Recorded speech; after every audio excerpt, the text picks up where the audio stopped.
제21대 대통령 선거가 더불어민주당 이재명, 국민의힘 김문수, 개혁신당 이준석 후보의 3자 구도로 대진표가 완성됐습니다.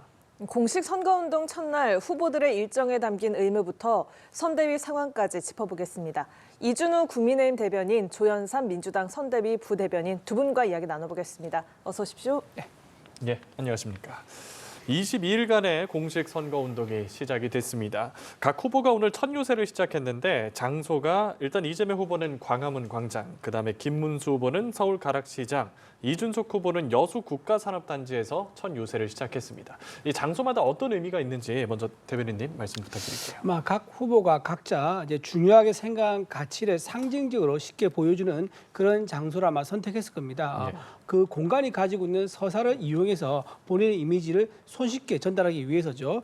일단 이재명 후보는 광화문 광장을 이제 얘기했는데요. 광장에서는 여러 가지 역사가 있습니다. 그 중에 이제 이재명 후보가 생각한 광장의 어떤 상징성은 박근혜 전 대통령 탄핵 때 광장에 많이 모였던 그 함성, 그 여파를 모아서 나중에 대선에 결국 승리하는 문재인 전 대통령의 전략을 그대로 좀 이어가는 이제 그런 전략인 것 같고요. 하지만 이제 광장이라는 것이 이번에 윤석열 전 대통령 탄핵할 때는 또 탄핵에 반대하는 인파로 굉장히 가득 찼었거든요. 그래서 네. 광장이라는 것이 꼭 특정 진영에 따라서 정의된 건 아니고 그때 상황에 따라 가지고 다른 목소리를 내는 광장이라는 점에서 광장이 적절했는가 이제 그런 의미 들기도 합니다. 김문수 후보는 시장에 갔습니다. 오늘 가락시장도 가고 서문시장도 갔다 그러는데요. 시장이 어떤 곳입니까? 가장 생동감이 넘치는 삶의 현장 아니겠습니까? 거기에서 서민들과 함께 피땀 흘리는 모습, 현장을 방문해서 격려하는 모습도 보여주고요. 시장의 가장 큰 특징은 자생적 질서가 있는 곳이 바로 시장입니다. 시장에는 어떤 전체적인 계획에 의해서 움직이는 것이 아니라 각자의 선택에 의해서 삶의 어떤 생존을 이어가고 거기에서 풍요가 이제 만들어지는 그런 현장이 시장이라고 할 수 있는데요. 자유시장에서 말하는 그 시장과 이 시장이 같은 시장입니다. 그래서 자생적 자유에 따른 민주적인 그런 시장, 경제의 풍요를 이끌어주는 시장주의를 강조하는 그런 이제 행보를 보였다 이렇게 말씀할 수 있고요. 예. 그다음에 이준석 후보는 이제 여수에 갔습니다. 여수하면 또 밤바다 아니겠습니까? 네. 그러니까 여수 밤바다를 등에 업고 산업단지를 방문해가지고 본인이 가지고 있는 유일한 장점 중에 하나가 바로 이공계 출신 후보라는 건데요. 이공계 출신으로서 40대 후보, 젊은 후보임에도 불구하고 이공계의 어떤 과학이라든가 산업 현장에서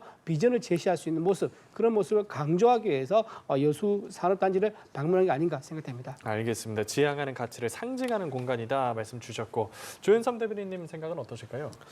일단 그 이재명 후보의 경우에 광화문 청계광장을 선택한 거는 예. 광화문 같은 경우에는 우리나라 민주주의 역사에서 상징적인 공간이라고 할 수가 있겠죠. 문재인 정부가 출범할 때도 그 당시에 촛불혁명이 있었던 곳이 광화문이었습니다. 이번에도 윤석열 전 대통령을 탄핵에 이르게 한 것도 빛의 혁명이 이루어진 광화문이었다고 할 수가 있겠죠. 시민들의 그런 열망과 열정이 담겨 있는 곳이 광화문이라고 할 수가 있고요. 그러한 민주주의 시작점으로서 광화문을 이번 첫 번째 출정지로 선택을 했다고 할 수가 있겠고요. 그 다음 행보도 그 연장선이라고 볼 수가 있습니다. 판교와 동탄 그리고 대전으로 이어지고 있는 K 이니셔티브라고 해서 네. 첨단과 과학 기술을 발전을 접목시키는 그러한 지대를 선택을 했죠. 이것 자체는 단지 민주주의 회복만 바라는 것이 아니라 민주주의 회복과 국가의 성장을 기대하는 그러한 모습으로서 이번 오늘 첫 번째 일정을 소화했다고 할 수가 있겠고요. 김문수 후보의 경우에는 가락시장을 찾았죠. 시장은 대표적으로 밥상 물가를 알 수 있는 그러한 공간입니다. 서민들의 물가와 서민들의 경제를 체감하기 위해서 그러한 장소를 선택한 것으로 보여지고요. 그 다음 일정은 대구로 갔습니다. 보수의 본산이라고 할 수 있는 대구 서문시장을 똑같이 찾았죠. 그러한 모습을 살펴보게 되면 여전히 김문수 후보는 보수 그리고 보수로의 핵심적인 지지층에 대해서 더욱더 이번 선거운동 기간 중에 소구하겠다는 그런 의지를 보여준 게 아닌가라는 생각이 듭니다. 그다음에 이준석 후보의 경우에는 사실 이준석 후보는 좀 독특한 이력도 있지만 보수 정치인치고는 일명 서진 정책을 여러 번 말씀하신 후보이기도 하죠. 호남의 가장 대표적인 공업지대라고 할 수가 있는 여수를 찾아서 이번에 일명 쇠락해진 공업지대를 다시 한번 부흥시키겠다라는 그런 의지를 보여준 것으로 봤을 때는 좀 인상적인 부분도 분명히 있지 않았나 생각이 듭니다. 네, 공식 선거운동 첫날에 후보들이 찾은 장소에 대한 의미를 좀 짚어봤고요. 이번에는 각 당 대선 후보들의 메시지, 어떤 부분들을 강조하고 있는지 직접 듣고 와서 이야기 나누겠습니다. 이제부터 진보의 문제는 없습니다. 이제부터 보수의 문제란 없습니다. 오로지 대한민국의 문제, 국민의 문제만이 있을 뿐입니다, 여러분. 어떤 통계 지표보다도 어떤 기사 이상으로 생생한 현실을 만날 수 있는 곳이 우리 가락동 농수산물 시장입니다. 이곳에서 저는 정말 시장 대통령이 돼야 되겠다. 마흔의 도전입니다. 대한민국이 다시 마흔의 정신으로 도전할 때입니다. 김영삼, 김대중, 그리고 노무현의 길, 그들의 용기를 다시 계승하는 이준석의 도전이 오늘부터 시작됩니다. 네, 새 후보의 메시지 듣고 오셨는데요. 민주당 이재명 후보는 국민 통합을 강조했고요. 국민의힘 김문수 후보는 민생 대통령이 되겠다. 개혁신당 이준석 후보는 젊음을 무기로 이공계 차별화 전략을 내세웠습니다. 각 후보의 공약들 좀 어떻게 보셨습니까? 저는 이재명 후보가 진보와 보수 없다라고 얘기를 했는데요. 저는 이게 모르겠어요. 지금 본인이 이제 중도 확장을 위해서 이런 구호가 필요한 것 같은데 사실 좀 이게 정확하진 않죠. 왜냐하면 선거란 것은 양 진영의 대결입니다. 교육은 미래, 경제는 생존이고요. 정치는 정체성입니다. 그러니까 진보냐 보수냐 여기서 사람들이 갈려서 투표를 하게 되는 거지 이것도 저것도 아닌 그런 제3지대는 평상시에는 존재할 수 있지만 선거가 시작되면 둘 중에 하나를 보통 택할 수밖에 없는 거거든요. 거기서 진보도 아니고 보수도 아니다라고 하는 것은 좀 정체성의 혼란을 가져올 수가 있다라는 말씀을 좀 드리고 싶고요. 더군다나 이제 본인이 지금 주 52시간제 적용 예외를 얘기했다가 민노총 만나고 나면 그 뒤집는 또 그런 또 행보를 보이지 않습니까? 조변 섞게 하는 이런 모습에 혼란을 좀 유권자에게 줄 수도 있을 것이다. 저는 그렇게 좀 평가를 하고 싶고요. 김문수 후보 같은 경우는 이제 아까 말씀드렸다시피 자유시장 민주주의를 이제 강조하고 있는 거죠. 자유시장제를 채택하고 있는 가장 최강대국이 누굽니까? 미국이죠. 미국과 유럽에 있는 주요 선진국인데 미국과 함께 손을 잡고 더 번영하겠다. 이제 이런 신호를 준 거고요. 아무래도 그 저변에는 중국과 손잡고 사회주의 경제나 또는 전체주의 경제를 추구하려는 그런 거에 대한 경계를 좀 나타내는 게 아니겠는가? 지금 그걸 대비해서 보여주는 구호라고 생각합니다. 이준석 후보는 이제 과학, 이제 컴퓨터 공학과를 전공했다 그러거든요. 그러니까 본인이 가장 이공계를 잘 알고 본인이 실제로 또 컴퓨터 코딩까지 직접 할 수 있다 그러더라고요. 굉장히 과학에 대한 이해도가 높죠. 그래서 기술 패권 국가로 가는 게 우리나라는 앞으로 가장 중요하다. 특히 우리나라는 지금 자원이 없는 국가 아니겠습니까? 천년 자원이 없는 국가이기 때문에 자원이라고는 인재와 기술밖에 없을 겁니다. 그래서 기술 패권 국가로 가는 그런 비전 제시한 것은 이준석 후보의 전공이라든가 그동안 걸어온 길에서 가장 좀 일치할 수 있는 그런 메시지라고 생각합니다. 네, 조현선 부대변인께서는 각 후보들의 공약 어떻게 보셨어요? 이재명 후보의 경우에서 국민 통합을 1순위로 말씀을 하셨죠. 국민 통합은 이번 조기 대선에서 필수적인 사항이라고 할 수가 있습니다. 지난 윤석열 정부에서 보여줬던 모습이 어땠나요? 국민들 간의 갈등과 반목, 여야의 갈등과 반목만 깊어졌죠. 서로 간에 대한 불신이 깊어졌을 뿐입니다. 그러한 것들을 여야, 좌우, 진보와 보수를 막론하지 말고 국민과 민생 경제 회복, 국격 회복을 위해서라면 어느 집단과 어느 무리와도 함께 할 수 있다는 것이 지금 이재명 후보의 생각이라고 할 수가 있겠고요. 그것은 선택이 아니라 필수입니다. 지금 상황에서는 당연한 당면 과제라고 할 수가 있겠고요. 그 부분을 당연히 강조할 수밖에 없지 않나라는 생각이 듭니다. 김문수 후보의 경우에는 뭐 민생에 대해서, 민생 경제에 대해서 말씀을 하시고 민생 대통령이 되겠다는 말을 하고 있는데 왜 지금 민생이 이렇게 문제가 되었나요? 윤석열 정부 동안 경제가 IMF 이후 최악의 상황까지 치솟고 있습니다. 경제 성장률 1% 밑으로 떨어졌죠. 1분기 경우에 카드 연체율이 최근 10년 내 최대치라고 합니다. 지금 경제가 말도 아니에요. 고환율에 시달리고 있죠. 지금 우리나라 GDP 순위가 12위에서 14위로까지 떨어졌습니다. 이 모든 게 불과 3년 동안 있었던 윤석열 정부에서 있었던 일이에요. 거기에 대해서 그러면 김문수 후보는 책임이 없나요? 김문수 후보는 윤석열 정부의 마지막 내각 구성원이었습니다. 그럼에도 불구하고 아직까지 제대로 된 윤석열 정부에 대한 사과와 반성조차 없죠. 그러한 측면에서 본다면 과연 민생 경제 대통령을 주장할 그러한 자격이 있는지를 좀 묻고 싶고요. 이준석 후보의 경우에는 어찌됐건 세 번째, 제3의 후보지 않겠습니까? 틈새 전략으로서 본인이 거대 양당과 차별되는 지점을 이공계 출신으로 잡은 것 같아요. 과학기술 물론 중요한 부분이긴 합니다. 그 부분에 대해서 특화된 분야를 계속해서 강조하지 않을까 싶긴 합니다. 알겠습니다. 이재명 후보는 홍 전 시장에게 러브콜을 좀 보내고 있더라고요. 어떤 의미일까요?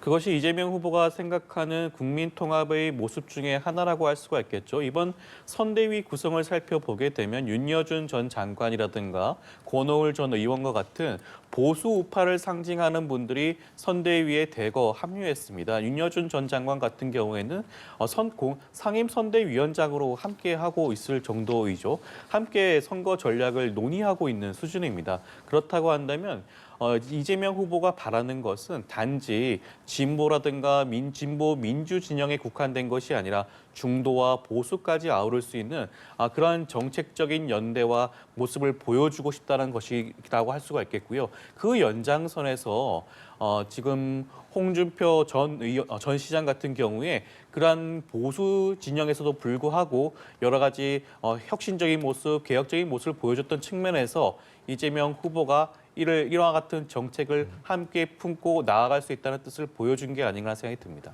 예, SNS로 편지도 남기고 또 얼마 전에 통화도 했다 하더라고요. 네, 저는 이제 이재명 후보가 이렇게 중도 이제 보수라고 스스로 얘기를 하면서 보수 인사를 영입한 거는 본인이 그동안 해왔던 행동이 역설적으로 보인다 생각합니다. 그동안 본인이 극좌 언행이나 행동을 좀 많이 해왔습니다. 예. 6.25 때 이제 소련과 북한에 의해서 적화 통일될 뻔한 위기에 있었는데 그걸 구해준 도움을 줬던 나라는 바로 미국이죠. 미국과 20여 개 유엔 국가였습니다. 그런데 미국에 대해서 미군을 점령군이라고 표현을 했습니다. 굉장히 비상식적인 얘기죠. 그리고 또 북한에 대해서는요 이렇게 얘기합니다. 우리 북한의 선대 김일성, 김정일 이렇게 얘기합니다.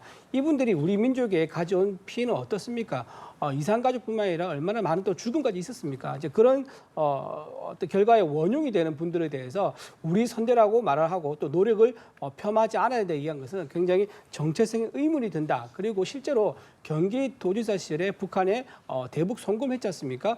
만약에 정권을 잡는다면 경기도에서만 해도 800만 불을 보냈는데 만약에 대통령이 된다면 얼마나 많은 퍼주기를 또 할 것인가 그런 우려가 없지 않아 있다는 말씀을 드리고요. 그 방금 윤여준 장관 같은 이제 그런 분들을 영입한 것에 대해서 말씀을 드리면은 윤여준 장관이라든가 이제 그다음에 권오을 의원 같은 분 이런 분들은 이제 무대에서 내려온 지 오래됐죠. 정계에서 은퇴하신 지 오래되신 분이고 아마 기억도 못하시는 분들도 상당히 있을 겁니다. 근데 네. 이분들을 굳이 비유한다면 이제 이삭이라고 얘기할 수 있는데 이삭을 잘 죽는다고 그게 농사가 되지는 않지 않습니까? 그렇게 이제 무대에 내려와서 조용히 계시던 그런 분들을 아무도 찾지 않는 그런 분들을 영입했다고 해서 이게 큰 의미가 있다 이렇게 해석한 것은 좀 맞지 않아 보인다는 말씀드립니다. 네, 국민의힘에서는 신임 비대위원장에 김용태 의원을 지명을 했는데요. 김용태 의원, 당내 최연소 초선 의원, 무려 1990년생인데요.